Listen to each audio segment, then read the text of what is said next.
Hi everyone and welcome to the video. This is going to be slightly different from what I usually do, mainly because by the time I've actually been able to record, do the research and then edit and release this video, the set is already pretty much done. However, I do think it's still quite important to be able to go through the entire secret layer or secret layers and discuss them and give my thoughts and opinions on them to see if people want to get them on the secondary market or to see other people's thoughts and opinions on them. So in this video I will be going over the entirety of the summer drop of 2024. But before I go any further, a word from our sponsors. The sponsor of this video is me. I have started an Etsy page where I'm going to try and be selling clothes that I've designed, thought would be funny, thought would be cool, thought would be amazing on people's bodies. So I literally spent maybe a month or two looking at different resources and stuff to come up with the nicest clothes I could possibly find, with the coolest designs that I have done myself, with stuff like playmats, hoodies, t-shirts. I'm going to try and do phone cases. They're harder than I thought, but I do think that it is a really good thing to actually put into. So if you would like to help me out or help the channel out, please go onto my Etsy. It will be linked down below and you'll be able to find very nice clothing and also be supporting the channel. So links down below, and also if there's any other designs I will be putting on any of my social media, so please follow me there as well. So starting off, we're going through the Hatsune Miku, I've learned to say it, digital sensation. This comes in foil and non-foil, but it also comes in English and Japanese, so you have a choice of 4. This was one of the fastest selling secret layers out of all of them. When I actually went to see that they were online, I was at a friend's wedding. That night I got another email saying that it's low stock, like 4 to 6 hours later. If you are still curious on it, I have a more deep video on it where I actually go through all the cards and give my thoughts and opinions on it, but that's a separate one. But I will just go over them quickly and briefly in this one. In this secret layer you get Diabolic Tutor, Chord of Calling, Child of Alara as Miku, Child of Song, Song of Creation, Soul Ring, and Thespian Stage. So if you want to know more of my opinion on that, there is a video on my YouTube, so please go watch it. It will help me out. Go like it and subscribe and all of that that YouTube is asked for. But now let's go on to the rest of them, starting off with the Assassin's Creed ones. There is 2 Assassin's Creed ones as of recording this. One is sold out, but the other one hasn't. And I'll be going over the one that hasn't first. This one is called Lethal Legends, and I do like the name. It comes in foil and non-foil, and what this seems to be is it seems to be very well known and played commanders. In this secret layer you get Najela the Blade Blossom as Eva Ravenclaw Champion. For 2 and a red you get a legendary creature human warrior that is a mythic. Whenever a warrior attacks, you may have its controller create a 1/1 white warrior creature token that's tapped and attacking. For Wooburg, untap all attacking creatures. They gain trample, lifelink, and haste until end of turn. After this phase there is an additional combat phase activate during combat and is a 2/3. So starting off with this, I do really like the artwork, and I really do think this is a very good and powerful commander with many different ways to be played. I absolutely love this card. I've seen actually people play it in weird ways. I've seen it as a fungus deck. I've seen it as a land deck where you turn all your lands into creatures. But my favorite one I've seen is when one of your opponents, they have it so they're like Teferi's Protection, but before they Teferi's Protection, they'll tap the Wooburg and go, you have to attack with everything. Or you could just skip your turn, but however, all your creatures now have lifelink and trample, so it's benefiting you. The only person you cannot attack is me, because I'm out of the game. And it's been really funny because they've literally then taken out the other 2 opponents. They've came back in and then just gone, boop, you're gone, I win. And I absolutely love it. It was a very difficult way to play it and stuff like that, but I did find it very enjoyable. But you also get Keltian the Plague as Alti Brotherhood Mentor. For a red, white, and a black, you get a legendary creature, human assassin that is a mythic. He has vigilance and haste. Altair Brotherhood Mentor gets +1/+1 for each experience counter you have. Tap, Altair deals 1 damage to target creature you don't control. When that creature dies this turn, you get an experience counter and is a 2/2. This one is I've seen played as a commander and I'm not the biggest fan of it. I find it to be very, very slow. However, this card is very, very beautiful. So it's kind of more, if you have this as a commander or you have this card in the 99 and you're into Assassin's Creed, I do think it will be a good card to swap out. Again, it's more how you play it. I haven't really seen many decks with this as the commander, but you never know. Next we have Queen Mazza as Amulet Tyrant's End. For 1 red, white and a black, you get a legendary creature, human assassin that is a mythic. She has Death Touch and Haste. When Amulet Tyrant's End enters the battlefield, you become the monarch. At the beginning of your upkeep, if an opponent is monarch, create a 1/1 black assassin creature token with Death Touch and Haste and is a 3/3. I love this card. I think it is a great commander. I've seen people play it and Monarch is a very fun experience, especially in commander. This is a great commander overall with great abilities. However, I'm gonna put a little root on this. There are so many commanders in Magic the Gathering. There are so many cards in Magic the Gathering. I'm not a big fan of when they keep reprinting the same commander cards in different art. This has already gotten, I think, at least 1 or 2 other secret layers. Never mind alt arts and stuff like that in other sets. This is because it is a very well-known commander that they just keep reprinting it. And I know it's a business side because they keep going to sell it. It's kind of like certain characters in certain games constantly getting like skins and stuff. I understand why, but I'm just like, there is so many different cards you could pick and there's so many people I've seen in the comments of other videos and stuff being like, I want this card as a secret layer. They could have done that. Then we have Ras Assassin Lord or Basim Master Assassin. For 2 blue and a black, you get a legendary creature, human assassin that is a rare. It has Death Touch. Other assassins you control get +1/+1.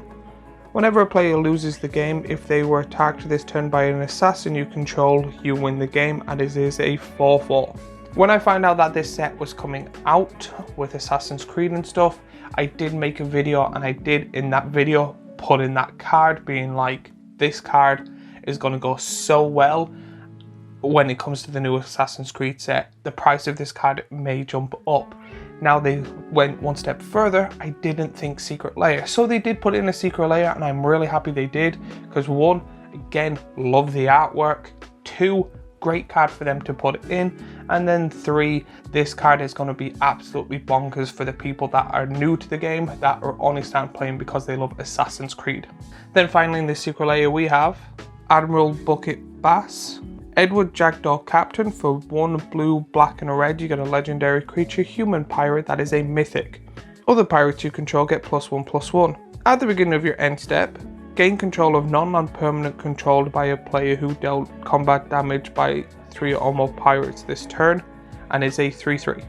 This is a classic pirate commander that literally just steals your stuff. Great card. I'm pretty sure, I could be wrong, it has a secret layer, but I don't really remember. I know that they've got a reprint in a set recently, so I might be thinking that, but I do think that this is a good card for this secret layer. Now when it comes to this secret layer as a whole, I do like it. I love it that they pretty much went, here is multiple commanders. It is absolutely perfect for new players that want to get into commander and buy the secret layer, because that is 5 potential decks right there and then, or 6, 5 or 6, can't remember from the top of my head, with great commanders with great abilities for different ways to play. It's also good for, because they put in a lot of cards that a lot of people play or that are really, really good. So even if you only have one of the decks but have the rest of the cards in separate decks, this card is, or this secret layer is really good for you to be able to just switch out and put in. This is an absolutely amazing secret layer, and I'm kind of shocked it's still not one of the ones sold. But now on to the second Assassin's Creed one, where we have Da Vinci's Designs. This comes in foil and non-foil, and as of recording this is sold out. So we're going to start off with Blade of Selves. For 2, you get an artifact equipment. Equipped creature has Myriad and has equipped 4. Straight off the bat, the only reason I know that this card is a rare is by the little symbol at the bottom corner that is the R. I don't really like that. I only ever do look at that is if the symbol is hard to see the color on, to see if it's a rare or mythic or uncommon and stuff like that. So I'm not the biggest fan of that. That is nowhere on the card itself. However, I understand that it'll be very difficult to put it in because of the artwork. Now, when it comes to the artwork, I absolutely love it. I wish they had the same kind of more style when it comes to Urza's. The Urza had a symbol, this kind of cards that look like these. They were amazing, but very, very difficult to get your hands on. Them cards were amazing, and this art is amazing. And now we're on to Conger Fail. For 2, it's an artifact equipment. Equipped creature gets +1/+1 for each color among permanents you control. As long as Conger's Fail is attached to a creature, your opponent can cast spells during your turn, and it's 2 to equip. Again, really amazing artifact. Pretty much it's an equipment card that literally goes, you can't pick instance or hit murder on me on my turn. Great ability, plus it gets +1/+1 for each color. If you have the red Wooburg commander that was in the other one, this card goes really well with her because it's one of those things that on your turn, she gets +5/+5, you attack, pay the Wooburg, you're able to attack again, and people can't really go, oh, I'm gonna fog it. You cannot, because the fail is on her. Oh, I'm gonna play Teferi's Protection. You cannot, the fail's on her. Great card to stop that type of interaction. Now we're on to Dark Steel Plate. For 3, you get an artifact equipment. It has indestructible, equipped creature has indestructible, and it's 2 to equip. Again, I love that sketchy artwork with the lines coming out of the dude. I love the face mask on him as well. I kind of want to get this, but I'm not really an artifact player, plus it's already sold out. I missed it, but that's on me. I do love this card. It is a great card because itself is indestructible, but it's also a great card because if you have a commander that you want to attack with, it now has also indestructible. Now there is ways to get around indestructible and all of that, but however, I do think that it is a good card to have in certain commander decks. And so far, this is my favorite artwork. Now we're on to Death Renderer. For 4, you get an artifact equipment. Equipped creature gets +2/+2. Whenever a equipped creature dies, you may put a creature card from your hand onto the battlefield and attach Death Render to it, and it's 2 to equip. Pretty much what I'm seeing when it comes to all of these is that Wooburg commander from the other Assassin's Creed that all of these cards will go great with. To be honest, I would have loved to bought both and literally just make a full-on deck where literally all these artifacts go on her. She attacks, wipes someone out, and then all these things help her out. Then finally we have Whisper's Cloak. For 3, you get an artifact equipment. Equipped creature can't be blocked and has Shroud, and it has 2 to equip. Again, only thing I keep seeing is just playing a Voltron deck with all of these cards. They are great equipment, some of the best in the game in my opinion. Not all the best, there is better ones, but however, very up there. 2, amazing and beautiful art. Absolutely love the art, not complaining when it comes to the art at all. The only complaint I have with this is it's kind of hard to read the rarity of the card. However, it is on the bottom corner for people that don't know. This, I am not shocked that it was sold out so fast. The amount of good cards in this, all of them are somewhat between like a 6 good to like a 8 or 9 good. Like, they're absolutely amazing. Absolutely love them. The art, absolutely beautiful. And this, if you have a Voltron deck, I'm pretty sure put all of them in. You don't have to, like, there is other, like, depends how you build and all, but I think all of these would go really well in a Voltron deck. But now that the Assassin's Creed ones are done, there is a fair few normal secret layers that we are also going through. Starting off with Julie Bell.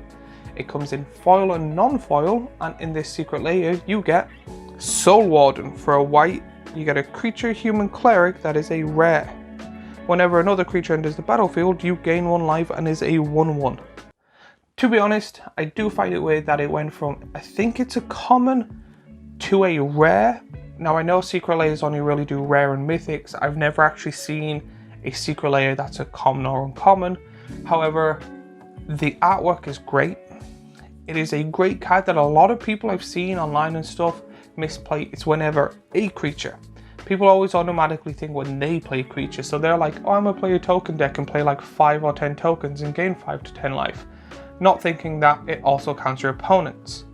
Again, really good card. It should be a rare, especially in this day and age. Definitely should be a rare. and I really do like this card. Now we're on to Shiv Dragon. For 4 and 2 red, you get a creature dragon that is a rare. It has flying. For a red, Shiv Dragon gets +1/+0 until end of turn and is a 5/5. Art, beautiful, great card.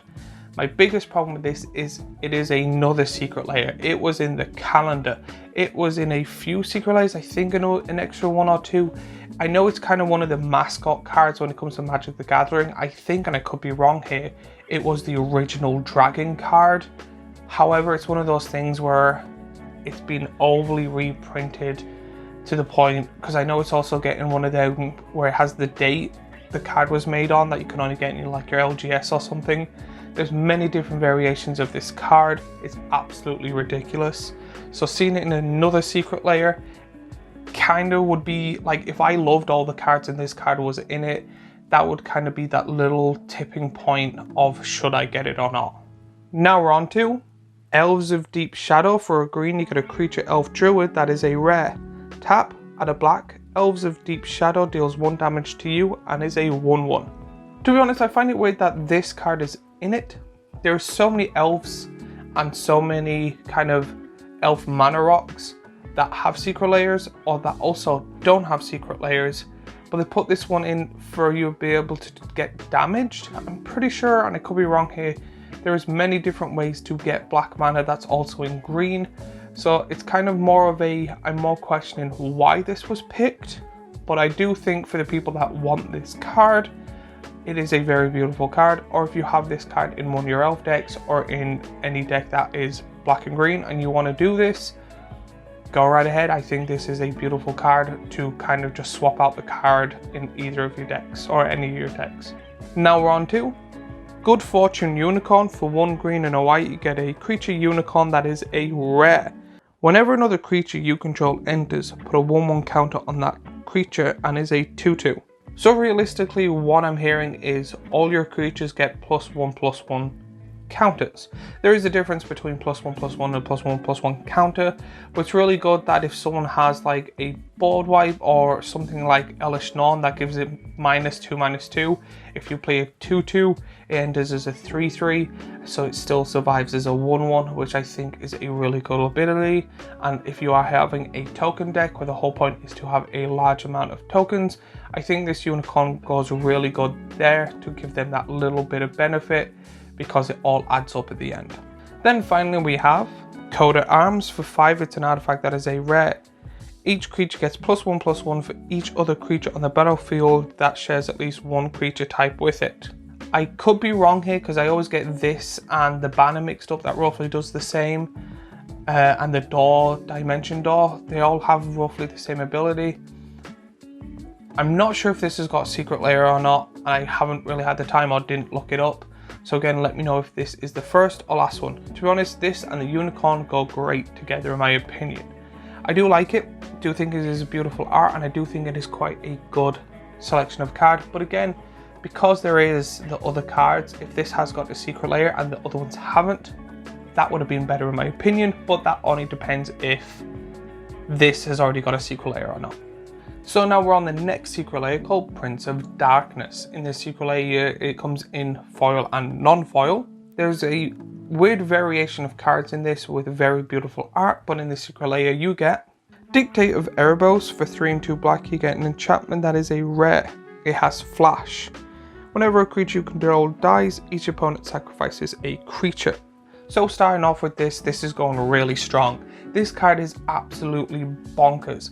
I love when someone is going, I'm a player like a board wipe that doesn't affect me, and then you just go, cool, I flash this in.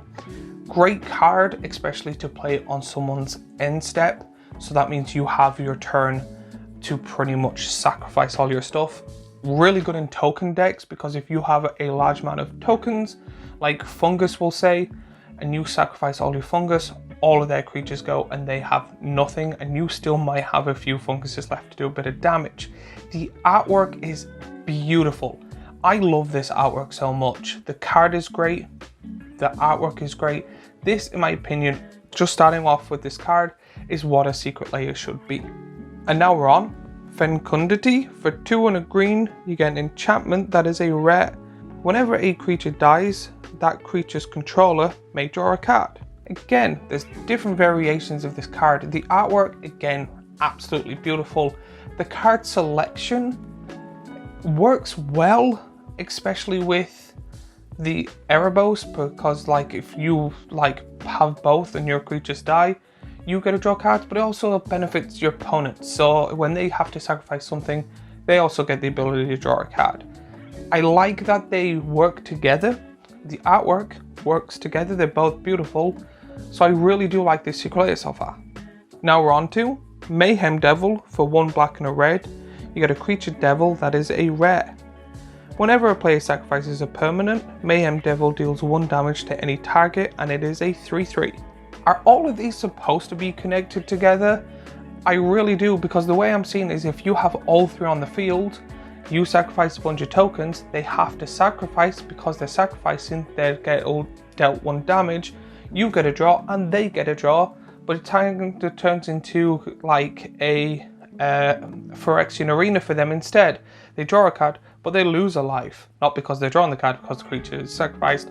But I do like how all 3 cards work together. But the next card in this, Moldavine Reclamation for 3 black and a green.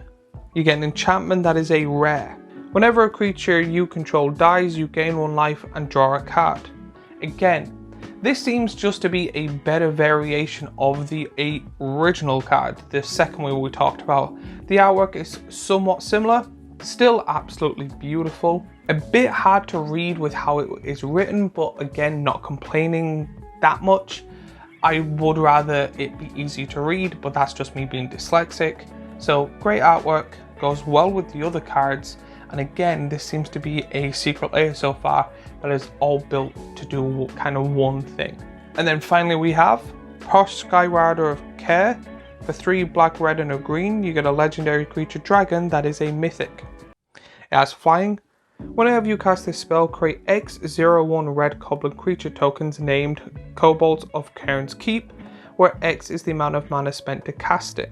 Sacrifice another creature. Posh Skyrider Cairn gets +1/+0 until end of turn. I really do think that this seems to be, here is your commander, here is a bunch of cards that work well together with the commander, you build the rest of your deck. I love that concept. I know Secret Lair have their own variations where they're like, here's the deck, you can buy the full deck. I actually prefer this variation. It will also be cool if they had a thing that whenever you built a deck, like on Moxfield or something, let them know and you might win a competition. That would be a really good thing that Wizards will do, in my opinion, where it's you build a deck, then people will have a look at it. However, it may take a lot to look at all them decks.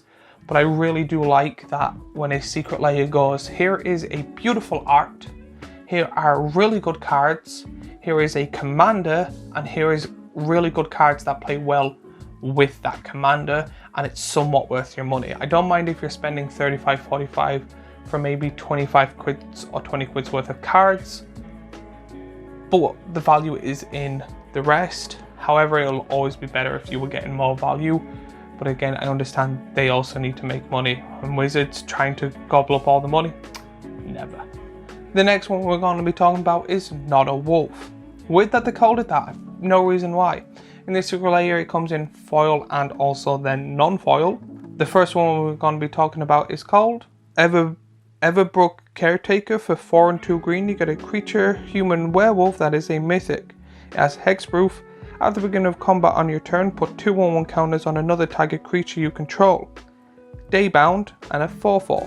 Hallowhenge Headmaster. It's a creature werewolf that has hexproof. Other permanents you control have hexproof. At the beginning of combat on your turn, put 2/1/1 counters on each creature you control. Nightbound and is a 6/6. This is amazing. It is a double face card. I always love double face cards. It is quite a good card. Not amazing, but quite good. Great in a 1/1 deck, but it has a non-werewolf werewolf in it, and then it flips. So it's like a nice romantic date between a woman and a wolf. That is very strange. But then it flips to a wolf and a wolf, and the guy at the back bricking it. Great card, very funny. I absolutely love this Secret Lair so far, so let's continue on. Beastmaster Ascension for 200 green, you get an enchantment that is a rare.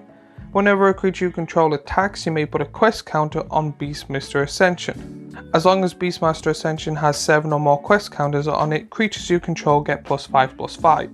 Artwork is funny on this. I just love the wolf just in the farmyard. This card is quite good. There is better variations, of course, like Crater Hoof and the Big Hog, but I understand that this is a card that is also quite good. There's just better variations of it in my opinion. Great enchantment, a little bit of time to kind of go off, but if you're making a werewolf deck where your plan is to make a bunch of wolf tokens and wolves and attack, great card to have in a deck. Howl of the Night pack for 600 green, you get a sorcery that is a rare. Create a 2/2 green wolf creature token for each forest you control. This card is absolutely amazing, especially if, since it's in green, you ramp very much. That means you'll have lots of lands to be able to make lots of wolves. It also goes well if you're having 2, 3, 4 or 5 color decks to have the land that turns all lands into forests as additional. This will be very good for you, mainly because you're like, cool, I now have a large amount of wolves and everything's a land, even if it's like a swamp or a plains or anything like that. I'm going to play this card, and because I have an army of werewolves, I'm now going to double my army of werewolves. Then if you have something that's a token doubler, again, really good. However, it's more on a time-based card. If you play this early, less benefit. The longer you wait, the better, in my opinion. But if you wait too long, it might be the reason you lose the game. And 7 mana is a lot, unless you are pretty much planning on winning with this card. Next one is Second Harvest for 2 and 2 green. You get an instant that is a rare. For each token you control, create a token that's a copy of that permanent. Like, this will be really good, these two combined. 11 mana to pretty much make like enough wolves and then double the wolves. And then again, as I said, if you had a token doubler, that's double the double of wolves. This would be a really cool combo thing together, and I really do like it, especially since you have if you had the thing, especially if you had the enchantment on the field that gives everything +5/+5 with everything you attack. If you have haste somehow, like an Anger's in your graveyard, this is a really good giant wolf pack, beat all your enemies type of strategy in one secret layer. Tovlar Dire Overlord, also known as Not a Wolf. For 1 red and a green, you get a legendary creature, human werewolf, that is a rare. Whenever a wolf or werewolf you control deals combat damage to a player, draw a card. At the beginning of your upkeep, if you control 3 or more wolves and or werewolves, it becomes night. Then transform any number of human werewolves you control. Daybound. Tavlar the Midnight Scourge, King of Wolves. It's a legendary creature werewolf that is a rare. Whenever a wolf or werewolf you control deals combat damage to a player, draw a card. For X red and a green, target wolf or werewolf you control gets +X/+0 and gains trample until end of turn. Nightbound, and is a 4/4. This is an amazing secret layer in my opinion overall. You get something hilarious, you get a really good commander that works well with these cards. The artwork is amazing. I love the comedy aspect of it. The commander is really good because I love the way it's a wolf in a suit, but then you get to see Garrick and that big massive bear. I would love to got this. If this wasn't sold out, I would be getting my hands on this. So if you know anyone out there that is like selling this, or if anyone's like, here, I don't want it, or any promotional wizards, please, I'm begging you here. If you want to give me anything, I would absolutely love to have this secret layer. I would love to build a deck around this werewolf commander and all of the cards in it. And then on top of that, I'm not the biggest fan when they come to putting tokens in a secret layer. I don't find it worth it at all, especially with the price of them. I would like to rather have a card and then the secret card be a token, or they're like, here, the token's kind of a freebie thing with it, but you get a really funny and cute wolf. Token creature, regular human guy that's a wolf, that is a 2/2. So my overall thoughts and opinions on the 2024 secret layers. I'm going to start off with the Hatsune Miku one is fine. Again, they're planning on doing 4, so there's 2 more to be looking forward for if you are into Hatsune Miku. The Assassin's Creed ones are quite good. I do like them, however, I'm going to be biased in all of them. I'm not the biggest fan of Assassin's Creed after Brotherhood. Pretty much because in my opinion it didn't be a Assassin's Creed anymore, it became a completely different game. So I'm not a fan of any of the Magic the Gathering X blank, even though this series I absolutely love. Like, I still want all the Fallout stuff, I still want all the Doctor Who stuff.